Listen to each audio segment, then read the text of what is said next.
Senior सहाफ़ी तजियाकारों ने हमें ज्वाइन किया है। हामिद मीर साहब, शहजाद इकबाल साहब हमारे साथ मौजूद हैं। मीर साहब, आज एक और डेवलपमेंट, 17 जनवरी को स्पीकर कौमी असम्बली ने मजीद 35 अरकान के इस्तीफे मंजूर किए और आज 3 दिन के बाद मजीद 35 अरकान के इस्तीफे मंजूर कर लिए गए हैं। ओवरऑल सबसे पहले तो आपसे ये जानना चाहेंगे, इन इस्तीफों की मंजूरी के बाद अब क्या सिचुएशन बनती दिख रही है? आम इंतखाबात का माहौल बनता देख रहे हैं आप? देखिए, ये इन इस्तीफों की मंजूरी के बाद ये चीज़ तो वाज़ेह हो गई है कि जो वफाकी हुकूमत है वो स्पीकर साहब को अपने सियासी मकासद के लिए इस्तेमाल कर रही है और शहबाज शरीफ साहब जो हैं वो इस वक्त जो कौमी असम्बली है उसमें एतमाद का वोट हासिल करने की सलाहियत नहीं रखते और खलबली मची हुई है सरकारी हलकों में। और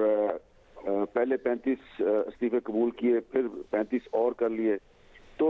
ऐसा लगता है कि शहबाज शरीफ साहब को एतमाद के वोट से बचाने के लिए ये कार्रवाई की जा रही है, क्योंकि आज पाकिस्तान तहरीक इंसाफ की पार्लियामानी पार्टी का इजलास बुलाया गया था इस्लामाबाद में। तो एक तरफ तो उन्होंने कोशिश की पहले कि एमकेएम को राजी कर ले। जब एमकेएम वाले राजी हो गए तो फिर जो बलूचिस्तान की एक पार्टी है उसके कुछ लोग जो हैं वो उनसे नाराज हैं। तो उस चीज को छुपाने के लिए, उसका मुकाबला करने के लिए ये काम करें, लेकिन वो इस चीज से वो शायद वाकिफ नहीं है या उनको इस चीज का अदराक नहीं है कि अगर शहबाज शरीफ साहब को एतमाद का वोट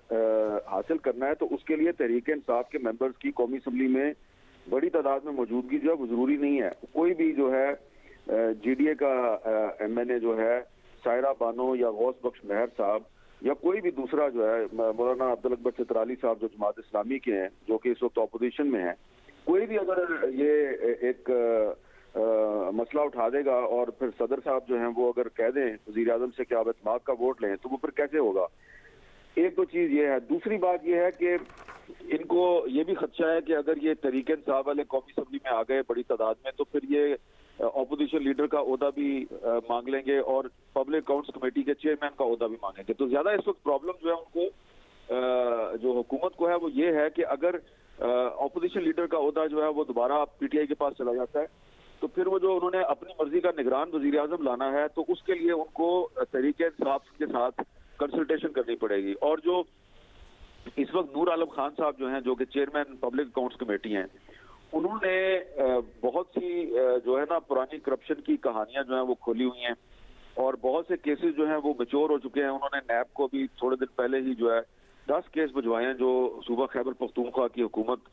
में जो मुबैना करप्शन हुई है उस हवाले से। तो ये चीजें भी इनके लिए तशवीश का बायस है कि अगर चेयरमैन पब्लिक अकाउंट्स कमेटी जो है वो नूर आलम खान ही रहा तो